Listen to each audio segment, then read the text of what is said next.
تو مال دینا بڑا مشکل کام ہے. انسان مال کماتا ہے، لازمی بات ہے کہ ہر آدمی کچھ محنت سے اور مشقت سے مال کماتا ہے، اور اس مال کے پیشے کے کمانے میں اس کے پیش نظر کئی اہداف ہوتے ہیں کہ میں نے اس مال سے فلاں فلاں کام کرنے، دنیا میں گھر بنانے، اولاد کی تربیت کرنی ہے، پھر اولاد کی شادیاں کرنی ہے، کاروبار بڑھانا ہے، یہ کرنا. جتنا بھی انسان مال کماتا ہے اس کے پیش نظر کوئی ہدف اور مقصد ہوتا ہے، تو وہ بس اس کے لیے اسے محفوظ رکھتا ہے.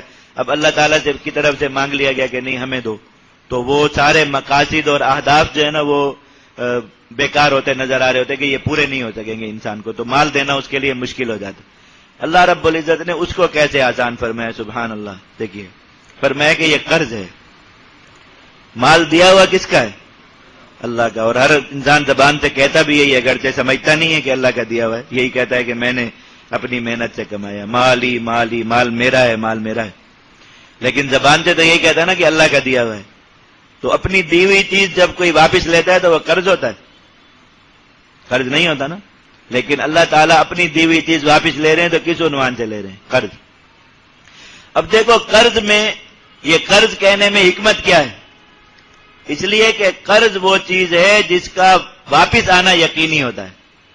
آپ کسی کو ہدیہ دیتے ہیں، کوئی صدقہ کرتے ہیں، کچھ کرتے ہیں، تو آپ کو یہ پتا ہوتا ہے نا کہ یہ مال تو میرے پاس واپس نہیں آئے گا. لیکن جب کسی کو قرض دیتے ہیں تو یقینی پتا ہوتا ہے نا کہ یہ واپس آئے گا. اور اگر آگے شریف آدمی ہو، عزت دار آدمی ہو، کریم آدمی ہو، تو یہ خطرہ ہی نہیں ہوتا کہ یہ 2 نمبری کر جائے گا، یہ چکر کر جائے گا، یہ مال میرے پاس ضرور واپس آئے گا. تو اللہ رب العزت نے جو یہ فرمایا کہ یہ مال تو ہمیں دو، یہ قرض ہے، اس کا مطلب کیا بات سب سے پہلے سمجھائی کہ اس یقین کے ساتھ دو کہ یہ مال تمہیں واپس ملے گا. اب یہ کام آسان ہو گیا. پہلے خدشہ یہی ہو رہا تھا نا کہ یہ دے دیں گے اللہ کو تو بس یہ تو گیا ہمارے ہاتھ سے، ہمارا اس میں کیا رہا. اللہ تعالیٰ نے فرمایا نہیں، یہ مال واپس ملے گا کیونکہ یہ قرض ہے. اور قرض جب ایک انسان گوارا نہیں کرتا، جو عزت دار آدمی ہو، غیرت مند آدمی ہو، کہ وہ کسی کا لیا ہوا قرض دبا لے. اللہ تعالیٰ تو بہت غیور ہیں، وہ کیسے کسی کا قرض رکھ لیں گے؟ تو اللہ تعالیٰ ضرور واپس کریں گے. لیکن پھر قرض میں ایک پریشانی اور ہوتی ہے. اللہ تعالیٰ نے قرض پر نفع حرام کر دیا انسانوں پر. آپ کسی کو قرض دیتے ہیں تو یہ پتا ہے کہ یہ مجھے پورا پورا واپس ملے گا، میں اس پر زیادتی ایک پیسہ بھی نہیں لے سکتا، حرام ہے، سود ہے، ربا ہے.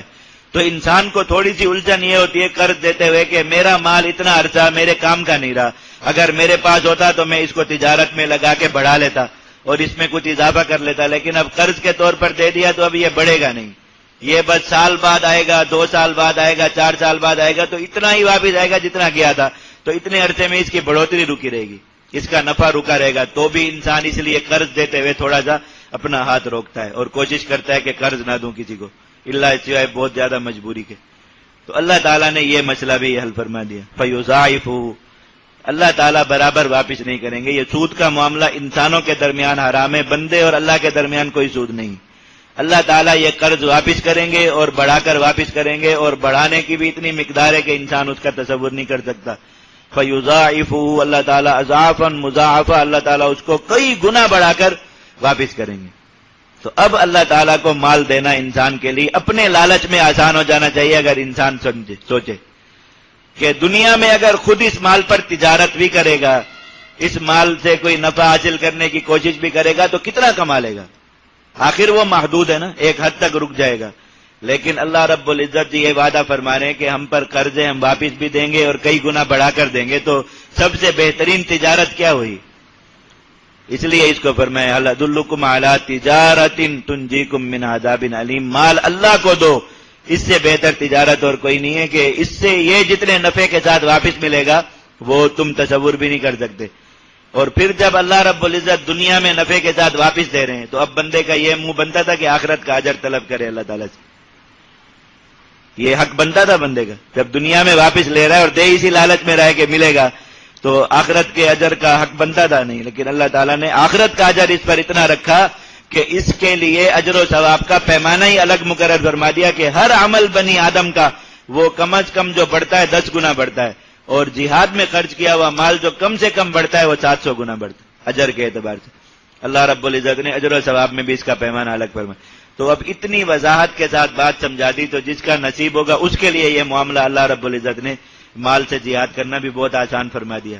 اب یہ جہاد کی جو ایک نظری رکاوٹ تھی یہ دور ہو گئی.